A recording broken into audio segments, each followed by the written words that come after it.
Broads Media.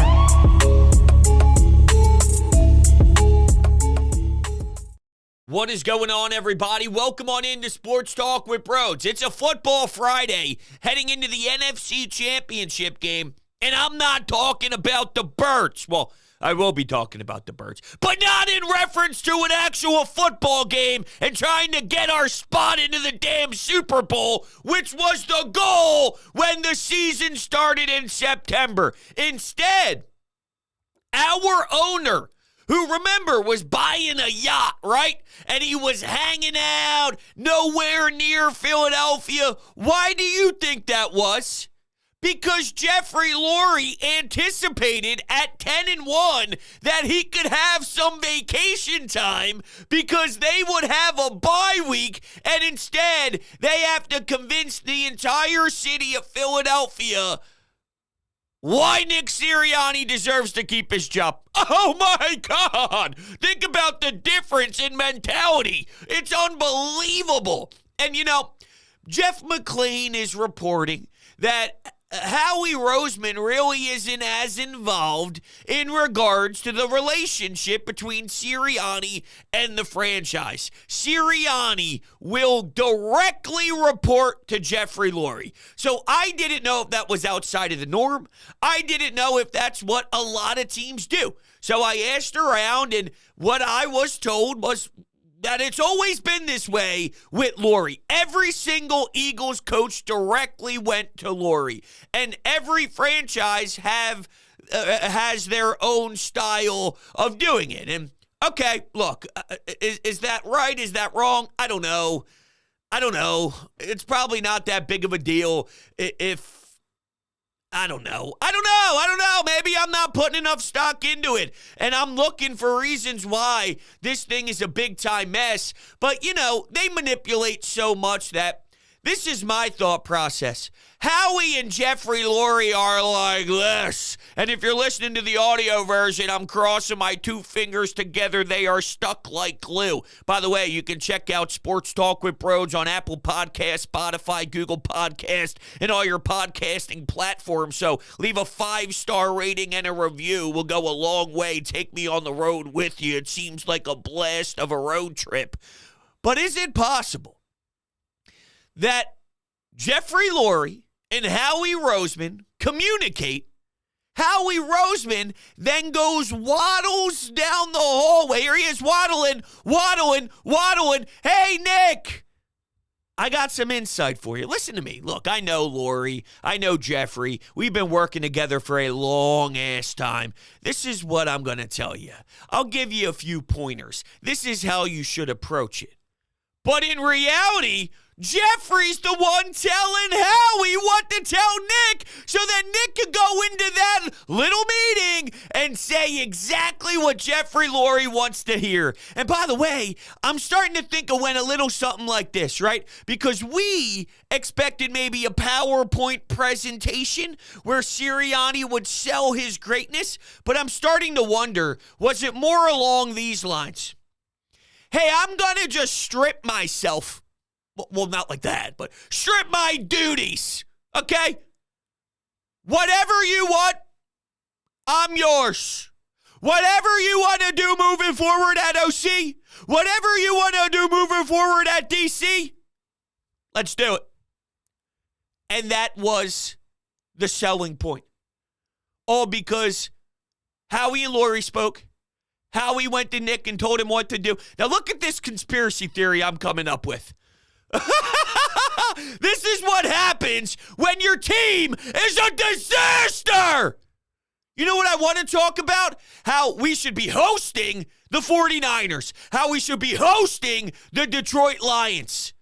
How we should be kicking ass and going to the Super Bowl. Now I'm trying to figure out when Jeffrey Lurie, when he went and put together his vacation time, and who's whispering down the lane at the top of the front office and then relaying the message to the head coach. This isn't the crap I signed up for. I want to talk about sports. I want to talk about the game. I want to talk about winning football games. But instead, they force my hand. It's very unfortunate. So we got our defensive coordinator. Let me take a sip of coffee.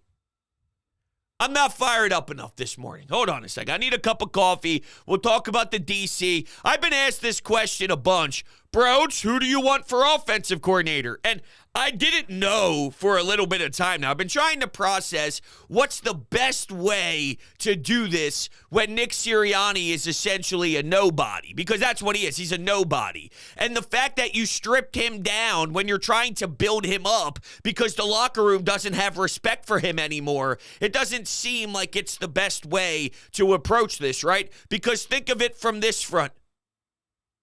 Think of it from this front. The argument was, as I had a little brain fart there and blacked out for half a second, probably because I don't have enough coffee. All right, hold on. Yeah, that's good. That hits the spot.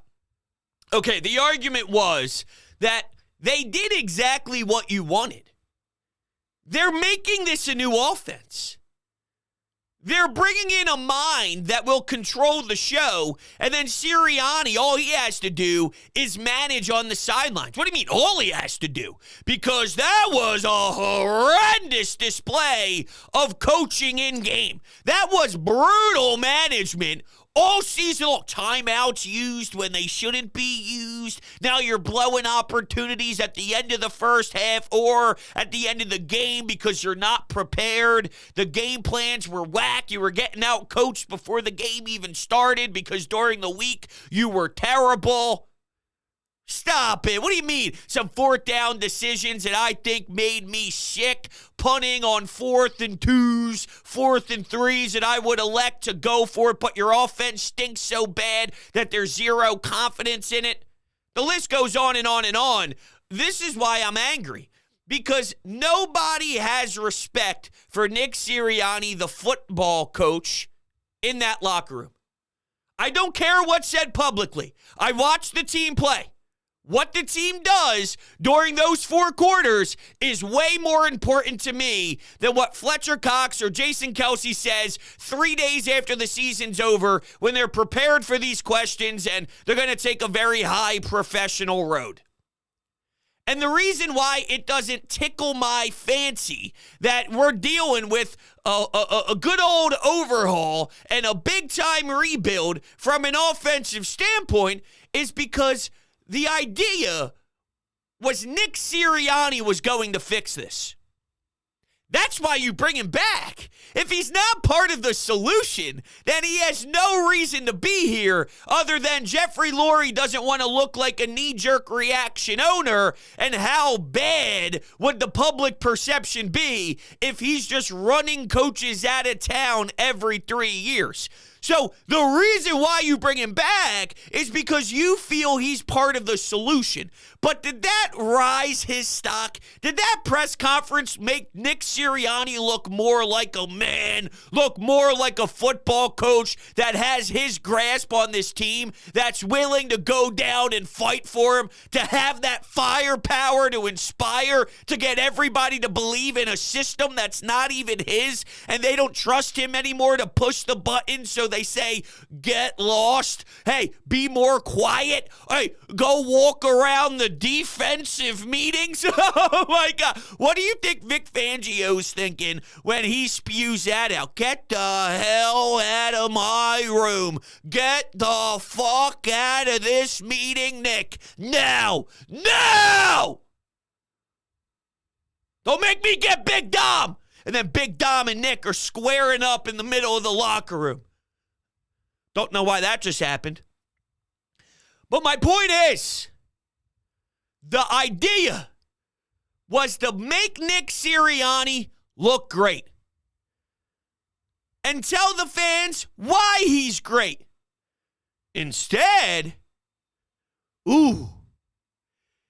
he's so dysfunctional, we're removing him from his duties, but keeping him as the head coach. And I'm not against having a head coach that doesn't call plays. That's not what it's about. Dan Campbell, John Harbaugh, people are rolling through a lot of the coaches that are left and a lot of the coaches that take this route. And it's not about that. First off, in this era of football, You can do it. It's beneficial. It has its benefits when everyone is actually able to do their respected jobs. I don't know if Nick Sirianni can handle this job, even as the Mr. CEO. It doesn't fit him. He doesn't have the respect. So the he did it before thing, he never lost respect. When you lose respect, you don't get it back. I mean, you can do this with a lot in life. Whether they gain some respect back, there's always something in the back of your head. Think about it. In your own personal life, there's probably somebody that it's a little different, but let's change the word respect to you accepted their apology. They did something in your life that deep down to your core, it ripped you into shreds and it destroyed you. But whether it's family, whether it's someone who's super close to you, you knew for the long run that it would probably be better just to put it to the side, say you're willing to move forward, but every time you see that motherfucker, it's all you think about. You're disgraced. How could you do that to me? But for the better, you kind of just put it away. You don't forget, though. You know it's part of who they are, and you know it's disgusting. Welcome Nick Sirianni walking into the locker room with a lot of those guys who have been there with him for a few years now. It got stale. And that's what we're witnessing right now is a stale Nick Sirianni vision. It's a stale Nick Sirianni message. And unless he walks in with a whole new brand new thought process, but he's not. He already said, I'm not changing my core values. You should think about it. All right, so the DC. The way I label the hire of the defensive coordinator, Vic Fangio, is this. It's fine. It's a fine hire. It's not an awful hire. I'd say it's above average and safe. It's a little above average and it's safe. That's sort of the general vibe surrounding the hire. You could do a lot worse because of how broken you are. And they had their eyes set on Vic Fangio, obviously, with the whole Jonathan Gannon debacle. And then he went to Miami. The timelines didn't add up. There was always a marriage that was possible between these two parties. So it just ended up aligning now. We're very aware of his style. There's probably going to be a lot of Eagles fans disappointed in the lack of blitz. He doesn't blitz. He's not going to bring that pressure. He's going to play the style that we've seen, and it's his style. It's the Vic Fangio style. His voice will matter. His professionalism will matter. That man was rocking the NFL when I was born. I'm almost 30 years old. I'm 28 years old. This man has been in pro football since. So he has a lot of miles. He has a lot of understanding. He's smart. I think just based off of the length of his career, a big word that's being used today is respect. There will be respect for what he does, and they will listen to him. His voice will carry. So, stylistically speaking, there will probably be some areas that we're disappointed in and all. But this also goes back to Howie Roseman. Because if you're bringing in Vic Fangio, I need you to apply a defensive roster that best suits Vic Fangio. You know, Howie Roseman looked at everybody in the face and tried to say Zach Cunningham was some masterful weapon. Zach Cunningham. Zach frickin' Cunningham. Shut up! Zach Cunningham, are you watching this weekend? I'll show you linebacker play. You show me Zach Cunningham and Nakobe Dean, who can't get on the field. I don't even know if I'm willing to say the guy can't play, because I don't even know if he can play, because he can't even get on the field to take snaps. So it's not about, the guy can't play. I don't know. I don't know if he can play. I don't know if he can play because he can't even stay healthy. I think he's a good kid. I had a chance to interview him over at the other station, and I was actually very impressed. Like, whoa, very impressed. But if you're not available, what do you want me to do with that? And if we're trying to truly fix this, I don't have a lot of faith in Nakobe Dean. Not when I compare what I think he can be. Not what he is now when he is on the field, but he's never on the field. I'm just making sure that's clear. He's never on the field. But if I project Nakobe Dean to the best possible Nakobe Dean can be, I don't think it sniffs some of these great linebackers that we watch week in and week out. I don't know if the size matches up. I just don't see it. I don't see it. I'd be pleasantly surprised. But Howie's doubling down. He's got a lot of work to do on that defensive side. What about the offensive coordinator, bro? It's a great question. It is a great question. And, well, I'll tell you my thoughts in 1 second. First, my friends over at HelloFresh. I've been sharing a lot of different experiences and a lot of different stories from a lot of you out there that have reached out expressing the love for HelloFresh. And you should.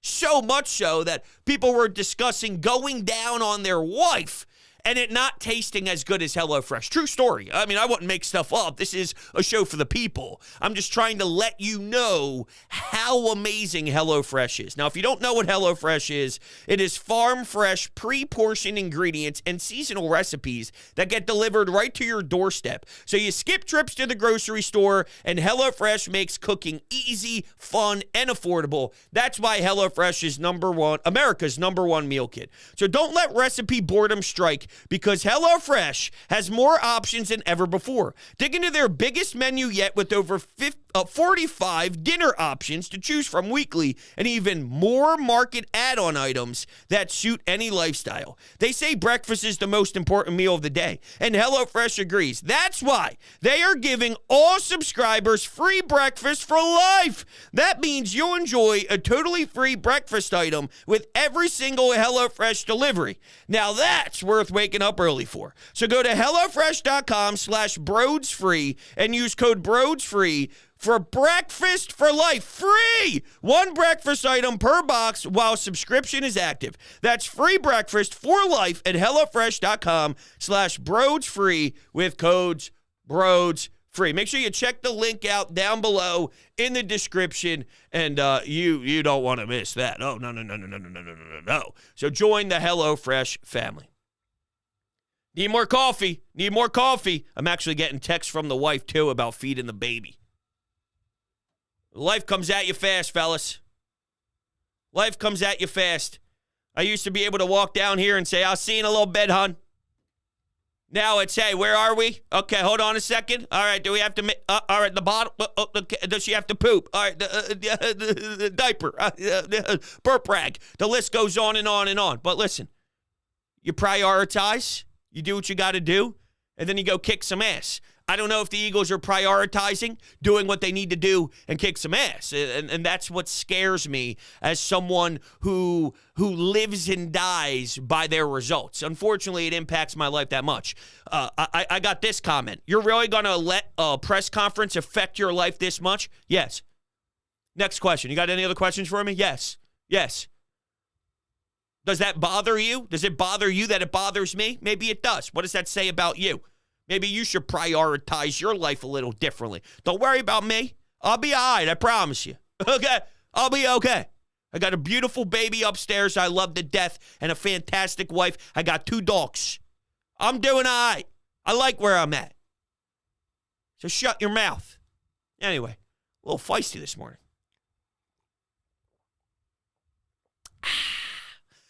What was I doing? Yes.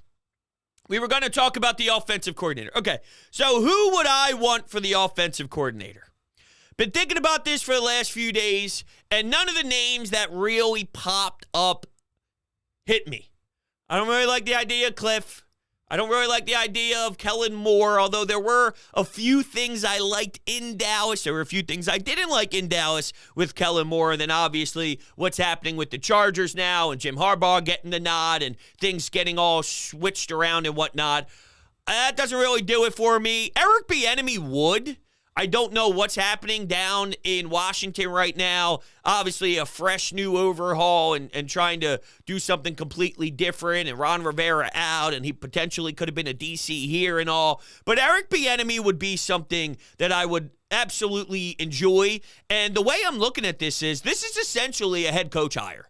That's how important this role is. You're bringing in a head coach. That's how you have to target it, and that's what makes sense because Nick isn't. Nick is not. So you're really bringing in the most important guy in the entire franchise right now. Is there anyone more important? If Sirianni isn't doing anything, tell me who's more important than this guy right here who was going to revamp the entire offense, bring an entire new scheme, and then call all the plays, and then run the meetings to the point where the offensive head coach is walking around defensive meetings. This is the guy. This is the guy to fix the entire issue with Jalen Hurts, with A.J. Brown, Dallas Goedert, and all that. All right, A.J. Brown is taking away all of his Philadelphia Eagles social media stuff. It's broken. It is a huge divide, and this isn't good. This is not good. That's how big this hire is. You can't screw it up. And this is why I have an issue, because I don't believe the name that I go, yes. You know when it hits you? You're like, yes, that's it. I haven't heard it yet. And the reason why I haven't heard it yet is because I don't think this person's a known. I think it's somebody's QB coach. Maybe we look at Houston. We know they are very interested in what's happening down in Houston with Johnson. So is it possible? Maybe. But that's a risk. Do you have the balls, with where the current state of the franchise is, to take a big swing on an unknown like that? Their record of Andy Reid, of Doug Peterson, of Nick Sirianni in the beginning, not so much now, and we probably could have seen that coming. We definitely could have, actually. No, we could have. First press conference told us everything we needed to know. It's not weird or bizarre that we are now discussing high school Harry, and that's the way we were sort of questioning what went down the first day he ever spoke to us. Very strange, very odd. Oh, I don't even want to think about it. And it's nuts that this most recent presser wasn't the worst one we've ever seen out of these three knuckleheads at the top of the Eagles organization. I mean, it's uncomfortable for me because I've always been a big supporter of Jeffrey Lurie. I've always been a big supporter of Howie Roseman. I've been a big supporter of the Eagles having a ton of success when you compare them to the rest of the league. But I'm starting to really change my way of thinking because there's a lot of teams in this league that are irrelevant to me, and I don't compare the Eagles to them. I don't care if you're bad. Why should I compare? If there's 30 teams and there's, 20 that are on a level that are irrelevant between being 500-ish or worse. I'm just throwing random numbers out there, but I'm just saying. 30 teams, 20 of them, there's a lot that are insanely pathetic, and there are some that are pathetic, and then there are some that are 500. Why should I ever compare what the Eagles do to those teams? That's ridiculous. What I want to do is compare how we stand to the ones that are playing this weekend. And that even includes the damn Lions. So let that settle in, that's where we're at. The offensive coordinator that probably makes the most sense is somebody who we aren't even aware of, who's working in a different organization right now, that is extremely, extremely savvy. But I don't know if you could put them in this position because it's a big one and you can't miss. And that's why I'm very angry with how they handled this. Because they backed themselves into such a massive corner because they are unwilling to part ways with the head coach, which is inevitable. This is the first step of him no longer being here. You are aware of that, right? When you think of a timeline of when a coach loses a job, especially here in Philadelphia under this regime, Well, they have some say, they have some power, if they ever did. Sometimes you just right off the rip get nothing, and you're just a yes man, and maybe that is the case, maybe it's not. Nick Sirianni, it's not as if he had 7,000 different outlets to reach out to and so many different people to ask to call and to see if they can join the staff, right? It's not Vic Fangio. Vic Fangio could call anybody in this league, and he has their number with the snap of the fingers. Nick Sirianni, who? Nick Sirianni, who? He had to reach out. Hey, Frank, can you help me out?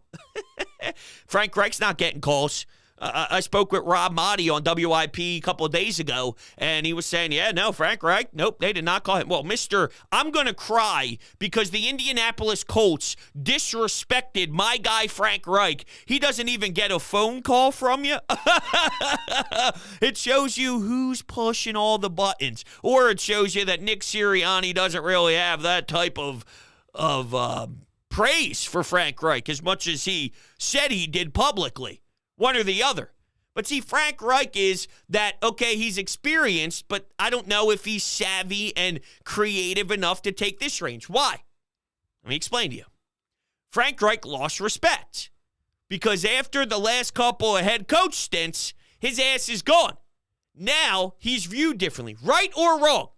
Perception around the league by players, by other, this guy, hey, I don't know about that. I don't know if it's going to work. Especially if he's going to be the head coach of the offense, because that's essentially what he is. That's how big of a hire this is. You are now part of the head coach of the offense. Once you lose that respect, it goes a long way sometimes. Do they already have somebody in mind?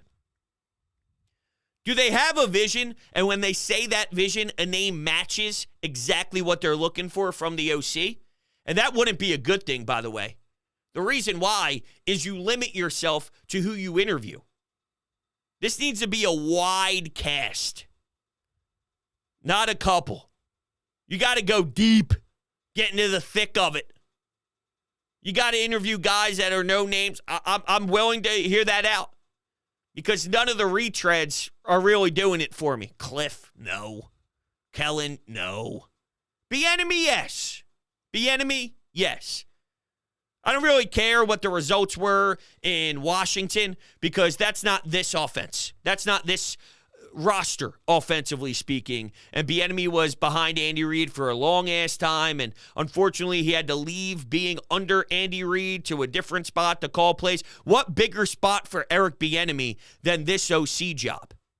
Because this is probably the most powerful offensive coordinator job in the entire league. Whether you become the interim when Nick Sirianni gets canned, or it's look what I did in Philadelphia. And if you actually believe in yourself, then you have an opportunity, right? Even through the dysfunction and through Howie Roseman, if you believe in your concepts and your ability to call plays and how special you could be in this league with a headset on the sidelines, then you take on that opportunity. And I think Eric Bieniemy believes in himself, as he should. I would like that. My number one option, though, is probably someone who I don't even know who he is right now, which is a problem. But that comes down to the search. Do you trust them to do the search? All right.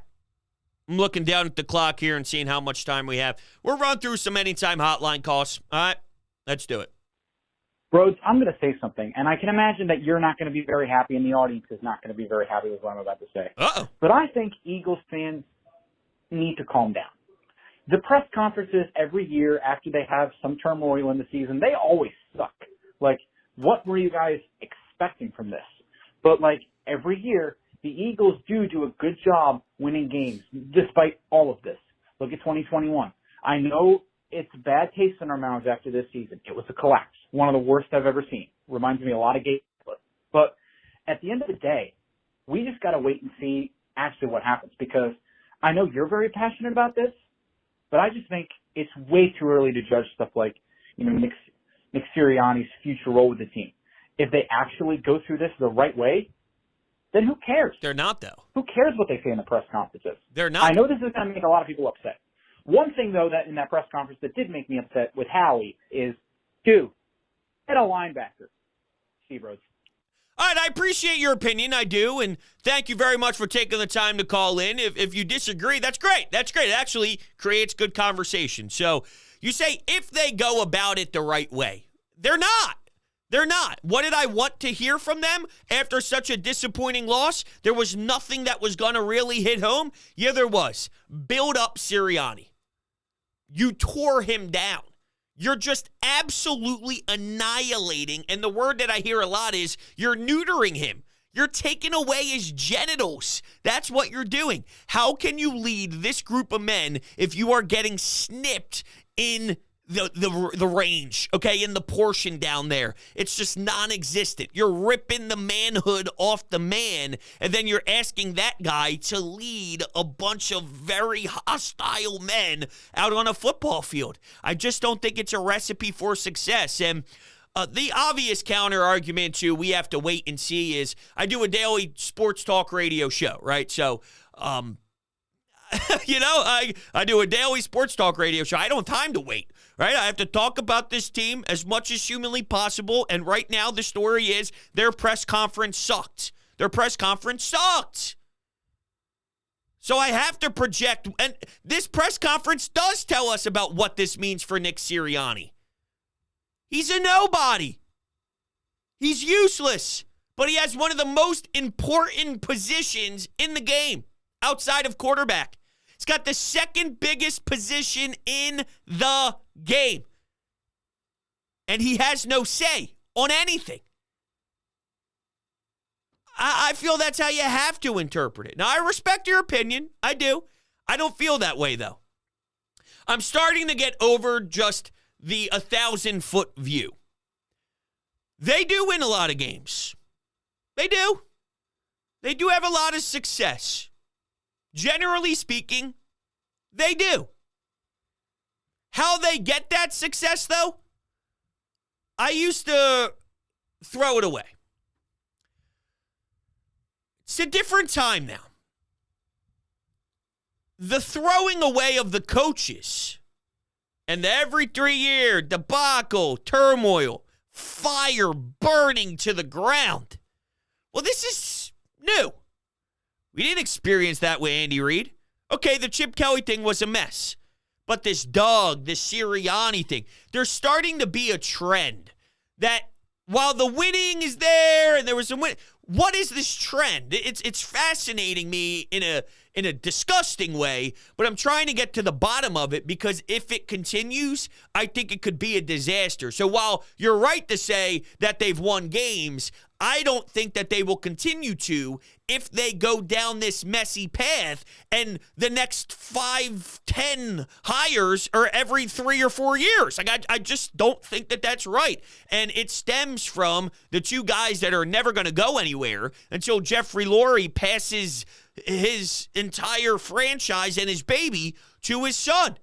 And once that happens, does he have the balls to get rid of Howie Roseman? Or does he call up his boy Alec Calaby, who I guess had some interviews this year and all, and one day he'll get poached and then whatever. But, I don't like the trajectory. That's all. We're in a different era right now of this Howie and Lurie thing. It's no longer the Andy Reid stuff. It's weird, and you have to understand that even with all of the winning, that something's not right here. This isn't the right way to treat people. It's not the right way to have a leader of men. Are they putting Nick Sirianni in the best position to succeed? And we'll go to another phone call here in just 1 second. But isn't that what we praise all the time about coaching? Here's your personnel. This is your roster that was built. How are you going to maximize each person to best succeed? Are they doing that with Sirianni? And maybe the answer is yes, but in a flawed way. Hear me out. Maybe the answer is yes. The best way to have Nick Sirianni succeed is to take away all the offensive power, to take away all the power in general from the entire standpoint of you're the head coach. Okay, then why the hell is he here? Why is he here? No one can do that? You can't find out anybody else in this league who could do what you're asking Nick Sirianni to do? I find that hard to believe. They'll have more respect. They can do more. When you hired Sirianni, Go back and listen to what they thought he could do. Now see where he is. It's not okay. That was a real barn burner of a press conference, wasn't it, Hunter? Real insightful stuff being spewed on the microphone. Hunter, I got to ask you this. I mean, you're in the media, and maybe you can answer me this question. When it comes at least to their defensive philosophy, what can they possibly analytically or on the surface see about that style of defense that's so compelling that they want to run it back year after year after year? Isn't this the same defensive concept that got lit up in the Super Bowl that they won? The same defense that if they had made one or two stops in the Super Bowl last year, they'd have won that too?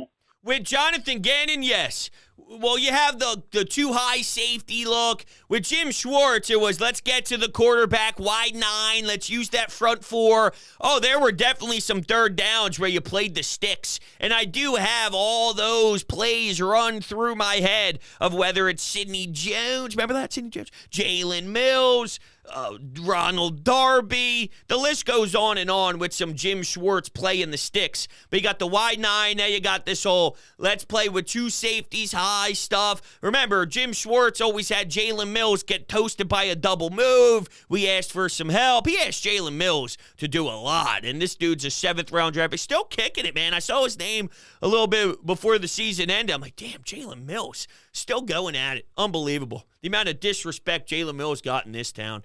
Why do they keep going back to this? Well, they told me that they were trendsetters. Trendsetters. We get out in front of the trends. Oh, okay. I don't know why they're enamored by it.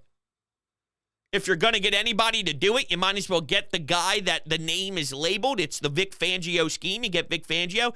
It's a fine hire. I don't think you're going to lose because of Vic Fangio. Will you win because of Vic Fangio? Maybe sometimes. He's not like this. He's steady. I think he's just a steady hand. And right now, you are so desperate, you need a steady hand. This all goes to who they hire at OC. Who's it going to be? I don't know. I have no idea. I don't know which direction they're going to go in. We sort of understood which way they were going to go with the defense. I don't know what they're going to do with the offense. Unless you do know. A Cliff, a Cullen Moore. Ooh. All right, everybody. I appreciate all you guys. I really do. What a football Friday. Yeah. Unreal.